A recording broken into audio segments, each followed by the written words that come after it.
My siblings made plans right in front of me and never invited me. My little sister called another sibling for a lift rather than ride home with me. I stayed silent. Then I spent £7,000 on Mum's secret Paris trip and let them find out in a room full of family. Before I tell you this story, I want you to imagine something. Imagine sitting at a dinner table, a long wooden one, the kind that has seen birthday cakes and Sunday arguments and decades of holiday meals. Around it sits your family, the people who share your blood, your last name, your childhood memories, the people who are supposed to be your safe place in this world. Now imagine that every single one of them is sitting on the other side of that table, together, laughing, planning, whispering, and you are sitting alone on your side, fork in hand. She's staring at the space between you that somehow stretches wider than any ocean. Nobody told you outright, you are not welcome here. It just happened, slowly, quietly, like how a fire goes out not all at once, but in little flickers, until one day you look at the hearth and it is just cold ash. My name is Layla Okafor. I am 26 years old. I am one of 7 siblings, and for 18 months, I was the girl nobody saw. This is the story of what it feels like to be erased, not by strangers or enemies, but by the very people you grew up with. And this is the story of how, after swallowing the silence for far too long, I finally made them see me. Stay with me, because this one hits different. I grew up in a wide, slightly too loud house on Birchwood Crescent in Coventry, England. 7 children, 2 parents, 1 bathroom for most of our childhoods, until Dad finally converted the loft. We were loud and chaotic and deeply, messily close. At least, that was what I believed for the first 24 years of my life. The eldest was Daniel, 32, calm, quietly commanding, with a steady job in finance and the kind of measured voice that made everyone feel like they should be taking notes. In the Okafor household, Daniel didn't just have authority. Daniel was an authority. Then came Amara, 30, who had moved to Manchester for work, but slipped back into the family fold whenever she visited, as though she'd never left. Then Kofi, 29, the loudest person in any room, a mechanical engineer with an infectious laugh. Then Blessing, 28, quiet where Kofi was loud, cautious where he was bold. None but always in step with the family pulse. Then me, 5'4", natural hair, a part-time graphic designer with a soft voice and a tendency to observe more than I speak. The girl who drew comics in her notebooks as a teenager. The girl who had always felt slightly out of step with the Okafor rhythm without being able to name exactly why. Then Toby, 24, a university student who came home every weekend and filled the house with the smell of instant noodles. And finally Zara, 19, the baby, the favorite, the one who could do no wrong and knew it. Zara, who still didn't have a driving license and probably never would because there was always someone available to take her wherever she needed to go. I loved them. I have to keep reminding myself of that. Because love, I was discovering, does not always feel like warmth. Sometimes it feels like standing outside a window at night, looking in at the light. It started with Daniel, as most things in the Okafor family did. 18 months before everything came to a head, we disagreed. Not a dramatic one. No screaming matches, no broken dishes. It was the quieter, more insidious kind of falling out. The kind where 2 people stop making the effort, and the gap grows so gradually that by the time you notice it, it has already become a wall. The argument was about our mother. Mum had been having what she called her tired spells, long stretches where she barely left her room, barely ate, barely spoke. I was the one who saw it up close, because I was the one living at home at the time. I was the one making sure she drank water. I was the one calling the GP, doing the grocery runs, sitting on the edge of her bed at 10 o'clock at night just to make sure the room felt less empty. Daniel lived 40 minutes away. He visited once a week, and every time he visited, my mother seemed to perk up, to become, somehow, more herself. She asked about his work. She laughed at his stories. She ate more. One evening, after Daniel had gone, my mother said something that lodged in my chest like a splinter. She said, "You know, Daniel really understands me." I had been standing at the kitchen counter, washing up. I turned off the tap, turned around. "I'm here every day, Mum," I said very quietly. "I know, love. I know you are." It shouldn't have stung, but it did. The actual confrontation happened 2 weeks later. I called Daniel to express my concerns about Mum's mental health, and to suggest that maybe the whole family should talk about getting her some proper support. Daniel listened, then said, with the measured calm that everyone else mistook for wisdom, "Layla, I think you might be overthinking this. Mum is fine. I was there last Sunday, and she was in great spirits." I said, "She's not fine on the other 6 days." And he said, "I think you're too close to it. Living there makes you see it wrong." And there it was, too close to it, seeing it wrong. "You're barely there," I said, and I did not keep the sharpness out of my voice. And Daniel went very quiet in the way that meant the conversation was over, and that was that. We had not argued since. We had also barely spoken. What I had not anticipated, what I had been naive enough not to anticipate, was the ripple effect. Because Daniel didn't need to say anything to the others. He didn't call a family meeting or send a group message or campaign against me. He simply withdrew. And the others felt the temperature change, and one by one, Like planets adjusting orbit around the same sun, they shifted their position accordingly. What followed was a slow accumulation of such small, such subtle moments that I spent months convincing myself I was imagining things. It started with the group chat. The Okafor siblings had always had a family group chat. For years, it had been lively. Memes, arguments about football, photos of Zara's new haircuts, voice notes of Kofi doing terrible impressions. I had always been part of it. Not the loudest member, but present, seen. Then one autumn, without anything being announced, a second group chat appeared. I didn't know about it at first. I found out because Toby mentioned something about the plan for Mum's birthday in conversation, and I hadn't known there was a plan. I had been left out of the whole discussion. Oh, Toby said, and his face did something complicated. I think Daniel set up a separate chat for logistics. I asked, and I wasn't added? He said he thought it was probably just an accident. It wasn't an accident. Then there were the dinners. Every few weeks, the siblings who lived locally, Kofi, Blessing, Toby, and Zara, would come to the house. This had always been a standing tradition. I lived there. I was always there. And I still found myself eating alone on one side of the table while the four of them clustered together on the other side like a self-contained unit, their conversation flowing easily around me, never quite including me, never quite excluding me either, just happening in a way that made me feel like a piece of furniture. Present, but unremarkable. I tried in the beginning to lean in, to ask questions, to make jokes, to throw myself into the conversation, and they would answer. They were not cruel in any dramatic way. They were simply selective. There was a warmth between the four of them that had a different quality to the warmth they turned toward me, and I knew the difference because I had once been inside that warmth, and now I was standing just outside it, feeling the cold. The plans were the thing that got to me most. Three of them, Kofi,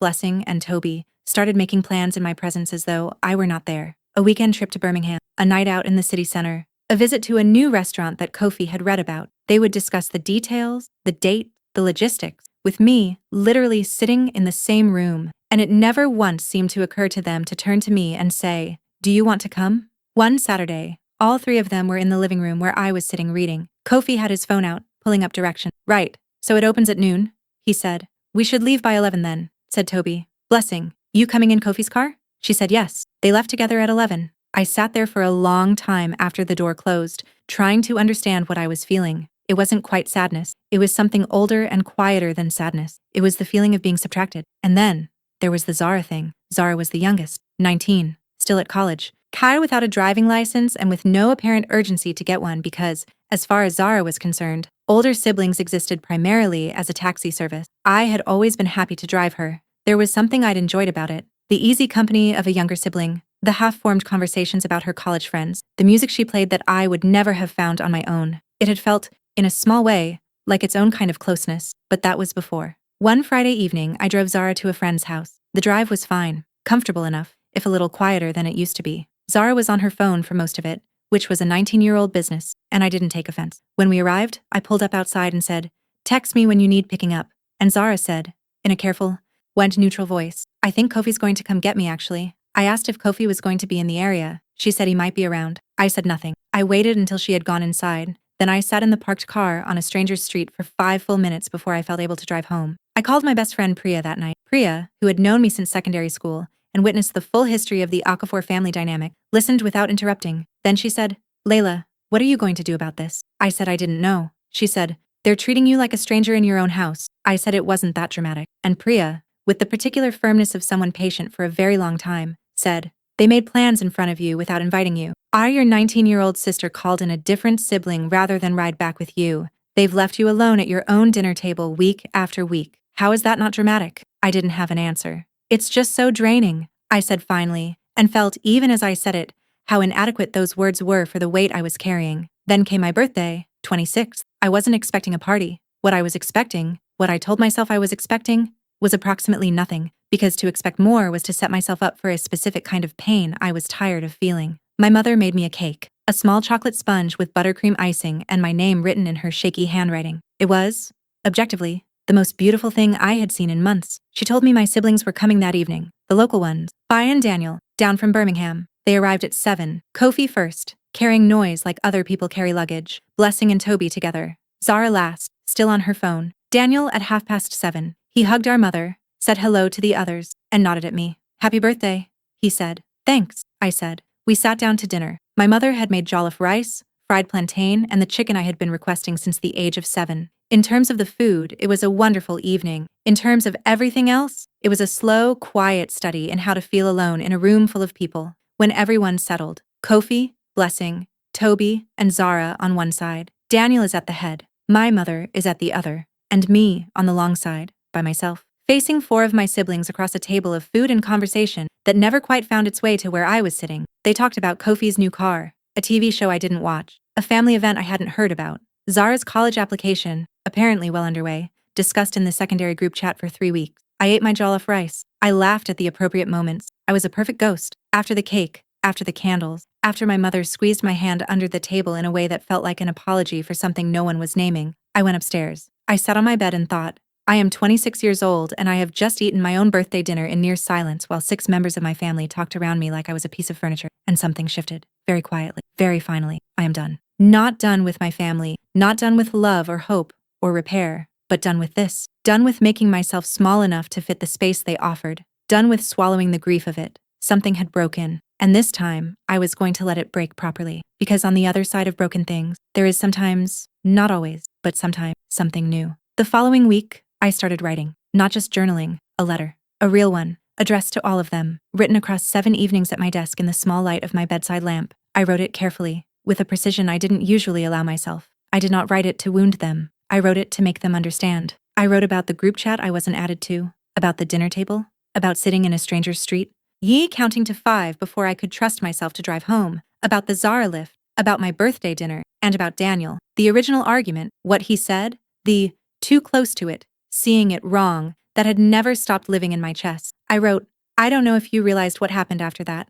I don't know if you sat down one day and decided to pull away and let the others follow, or whether it happened without any decision at all. But I need you to know what it has felt like, because you hold yourself up as the person who keeps this family together, and I think you should know what it feels like to be the person it falls apart around. I finished it on a Thursday night, read it back twice, then folded it and put it in my drawer. I did not send it, not because I was afraid, because I was building toward something. I needed the right moment. My mother's 60th birthday was 3 months away, in June. Grace Okafor had been the quiet engine of our household her entire adult life. The woman who packed 7 school lunches every morning, who stayed up past midnight because one of her children needed help with an essay, or a heartbreak, or a fear they couldn't name. She had never asked for much, and when she mentioned to me once, in passing, that she had always wanted to go to Paris, just once, just to see the Eiffel Tower lit up the way she'd seen it in films, I wrote it down, because I had a plan. I had been saving for 2 years, £7,000, accumulated carefully. I booked Paris. 4 nights at a small hotel near the Marais,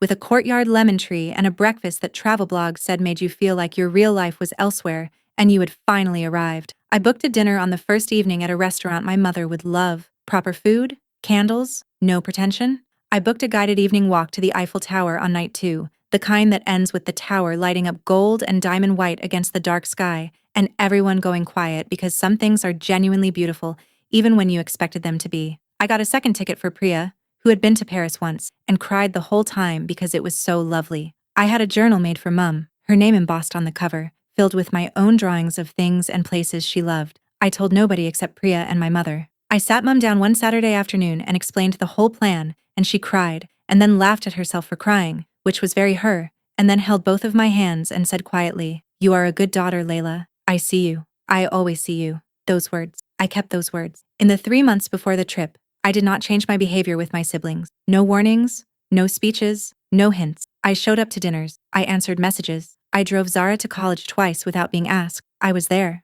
as I had always been there, because I had come to understand something. My worth was not diminished by their failure to recognize it. I was angry. I was entitled to be angry, but I was going to be angry and generous at the same time. Because the person who would benefit most from my generosity was the woman I was doing all of this for. 3 weeks before Mum's birthday, Daniel called a family meeting. This was not unusual. Anytime there was a decision to be made, he assembled us and presided with the calm authority of someone who had never seriously been questioned. We gathered in the living room on a Sunday afternoon. Kofi was on the floor because every chair was taken. Blessing and Toby are on the sofa. Zara curled up in the armchair. Daniel was standing near the window because he always stood near the window. I sat in the chair nearest the door. Daniel said that with Mum's 60th coming up, he thought we should put together a family dinner. The whole extended family, aunties and uncles and cousins, book a restaurant, make a proper evening of it. Everyone nodded. Kofi said it sounded great. Blessing said she knew a place. And then Daniel looked at me, almost as an afterthought. The way you check the last box on a form you already know the answer to. He said, "Layla?" I had been waiting for this moment. Not with cold satisfaction. I want to be clear about that, because I was not a cold person. And this was not about revenge. I had been waiting for it with the quiet certainty of someone who knows something the rest of the room doesn't know yet. I've already sorted something for Mum, I said. The room shifted. A small recalibration of attention. What do you mean? Daniel said. I've booked a trip for her. Paris. Her and Priya. 4 nights. A nice hotel. The Eiffel Tower. A proper sit-down dinner on the first evening. I paused. She's always wanted to go. I've been planning it for 3 months. Nobody spoke for a beat. Then Kofi said slowly, with an expression doing several things at once. You booked Mum a trip to Paris. Yes. For her birthday. Yes. Zara looked up from her phone for the first time since she'd sat down. Daniel's face was very still, in the way that meant he was recalibrating. He asked when I was going to tell them about this. I said I was telling them now. I said I wasn't asking for permission, just letting them know so they could work around it. If they still wanted to do the family dinner, we could do it the weekend before she left. I'd already booked and paid. Kofi looked at Blessing. Blessing looked at Toby. Toby looked at Zara, who had put her phone fully face down and was looking at me with an expression I couldn't quite read. Daniel said, That's very generous, Layla. And I said simply, without emphasis, she's my mum too. And that was when the room really shifted, because something in the way I said it, the quietness of it, the steadiness, the complete absence of performance, landed in a way that a speech never could have. I wasn't asking to be acknowledged. I was stating a fact. I am here. I have always been here. She is my mother too. And I have not stopped loving her or this family, even when this family made it very hard to hold on to that love. The meeting continued. They arranged the send-off dinner for the Saturday before Mum left. They sorted the restaurant, the guest list, and the cake. But underneath the logistics, something else was happening. I could feel it the way you feel the weather changing. People were looking at me differently. Not dramatically, not with sudden floods of remorse, but differently. Daniel knocked on my bedroom door 2 days later. I was at my desk, working. I heard the knock, and knew before I answered that it was him. I knew the rhythm of his knock the way I knew my own heartbeat. He came in and sat on the edge of my bed, and we looked at each other across the small geography of my room, across the lamp, the stack of sketchbooks, the potted plant I'd been trying to keep alive for 3 years, and I waited. He said, I owe you an apology. I said nothing. I needed to hear more before I knew what to do with that sentence. He said, when we fell out, I pulled back. I know I did. And the others followed my lead. Not because I told them to, but because that's how this family works. And I know that. And I should have been more careful about it. I said, yes, you should have. He looked down at his hands. He said, when you told me I wasn't there enough for Mum, it stung. Because I knew you were right. And rather than deal with that, I withdrew. I said, and took half my family with you. He said, yes. I let that sit in the room for a moment. He told me Zara had mentioned the lift thing. I was surprised. Genuinely surprised. He said she'd brought it up the previous week, that she'd been feeling bad about it for a while. I thought about Zara, 19 years old, quietly carrying that, and I felt something unknot behind my ribs. I told Daniel, I don't need to be included in everything. I'm not asking for that.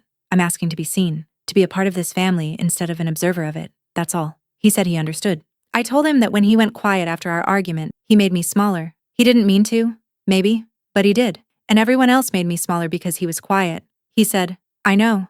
I'm sorry. Properly. I looked at him for a long time. My big brother. The one who'd taught me to ride a bike on the cracked pavement outside our Nan's house. The one who'd stayed up until 3 a.m. helping me with a geography project when I was 10, and he was 16 and had better things to do. The one who had, without malice, but with real effect, helped make me invisible. I hear you, I said. I'm not going to tell you we're fine right now, because we're not completely, but I hear you. He stood to leave, then paused at the door. He said, the Paris thing, for Mum. That was a really good thing to do, Layla. And I said, I know. And I smiled, just a little. My mother went to Paris on the 14th of June, a warm Tuesday with a sky so blue it looked faintly implausible. She cried at the hotel when she saw the courtyard with the lemon tree. She ate the best meal of her life that first evening, and on the second night, she stood in front of the Eiffel Tower as it lit up gold and diamond white in the summer dark, and she held Priya's arm, and she laughed and laughed, because it was exactly as beautiful as she had always imagined, and she had been right all along to imagine it. She sent photos, she sent voice notes. The family group chat, the original one, the one I was in, was flooded with them, my mother's voice full of wonder like a child,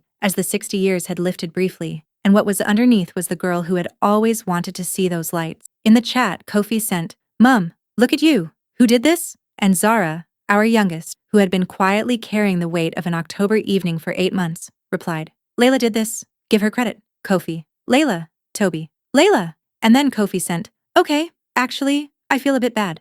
Layla, are you okay? We've been a bit rubbish, haven't we? I sat at my desk on a June evening with the window open and the sound of a neighbor's lawnmower drifting in, and I read that message and sat with it. Then I typed back, a bit. Then, but you can make it up to me. Kofi. Done. Dinner anywhere you want, I'm paying. Blessing? Same. Toby. Same. Zara. I'll come if someone gives me a lift, lol. And I laughed. I properly laughed. The way you laugh when something is both funny and a relief, and slightly absurd. And you are grateful for all of it at once. The send-off dinner was held on the Saturday before Mum left, a Nigerian restaurant in the city center that Blessing had found, with a private room in the back, and the whole extended Okafor family filling it. Aunties, uncles, cousins, church friends, someone's children running between the tables. My mother sat at the head wearing the dress she'd bought because I told her it suited her, and she looked beautiful the way women who have been quietly remarkable for decades sometimes do when they are finally given room to be celebrated. I was woven in among the others, between Toby, who kept refilling my water glass, and a favorite cousin who made me laugh for most of the evening. Daniel made a speech. He talked about our mother's sacrifices, her patience, the way she had held 7 different personalities under one roof. And then he said something I hadn't expected. He said, "This trip was organized by one of us who has never once stopped showing up for Mum, who is here every day, who sees what the rest of us miss, and who quietly decided to do something remarkable out of pure love, with no fanfare and no recognition asked for. Layla, this is from all of us. We see you." He raised his glass. 22 people raised their glasses. We see you. I looked at my mother, who was looking at me from the head of the table with eyes full of everything, and I felt, for the first time in a very long time, the full warmth of being inside something rather than standing outside it. I raised my glass back. "To Mum," I said. "To Mum," said the table. 6 months later, I moved out. Not in anger, not in escape, but in the natural progression of a 26-year-old woman who had enough saved and enough of a life waiting to be built. I found a flat in the Earlston area of Coventry, 2 bedrooms, 1 for sleeping, 1 for my drawing table, with good afternoon light and a cafe on the corner, which I was already in love with. I moved in on a Saturday in November, and all 6 of my siblings came to help. Kofi carried boxes with unnecessary dramatic commentary. Blessing organized the kitchen with terrifying efficiency. Toby assembled a bookshelf incorrectly and spent 40 minutes correcting it with the focused expression of someone doing penance. Zara was in charge of snacks, which she took extremely seriously. Daniel hung my picture frames, sorted the Wi-Fi, and asked quietly, when everyone else was distracted, whether I was doing okay. More than okay, I told him. He smiled, and it was, if not everything, much more than nothing. When everyone had gone, when the boxes were stacked, and the furniture was in position, and the flat had crossed that invisible threshold from space to the beginning of a home, I stood in the center of my living room and looked around at what I had built. Not just the flat, the life, the clarity, the sense of myself I had almost lost over 18 months of being made invisible and had found my way back to, not by demanding to be seen, not by making myself dramatic enough to notice, but by continuing to be who I was, with steady love, toward the people who mattered, and by trusting that the truth would surface if I gave it time. I know things now that I didn't know 2 years ago. I know that silence is not neutrality, that the person with power in a family doesn't have to say a word to communicate a verdict. I know that people who get overlooked are often the ones doing the most necessary work. I know that the answer to being made invisible is not to make yourself loud. It is to become undeniably, consistently real, to do the things that matter, to love the people who need it, to show up so completely that eventually, even those who stopped looking have to look. I know that forgiveness is not a destination. It is the decision, made again and again, to put down the weight of what was done to you. Not because it wasn't heavy, but because you have somewhere to be. And I know that being one of 7 is not a sentence, it is a fact. And fact, given enough time and enough love, do not have to be permanent. I am Layla Okafor. I was the invisible sister, and then I wasn't. If you made it to the end of this story, I want to say something to you directly, because I think if this story found you, it found you for a reason. Maybe you know exactly what it feels like to be the one at the table that nobody quite looks at. Maybe you have sat in rooms full of people who share your blood and felt lonelier than you would have felt alone. Maybe you are the one doing the quiet work, the caring, the showing up, the staying, while someone else takes up all the air. If that is you, hear this. Being invisible is not the same as being worthless. It never is. Your worth is not contingent on whether the right person sees it. And sometimes, if you keep showing up with love and with dignity, the people who lost sight of you find their way back, not because you demanded it, but because consistency and love have a gravity that eventually pulls things toward the truth. If this story moved you, please give it a like. It genuinely helps this channel reach the people who need these stories most. Subscribe so you don't miss what's coming next, because there are more stories on the way, pulled from real life, and told with all the depth they deserve. Drop your thoughts in the comments. Your story matters too. I'll see you in the next one.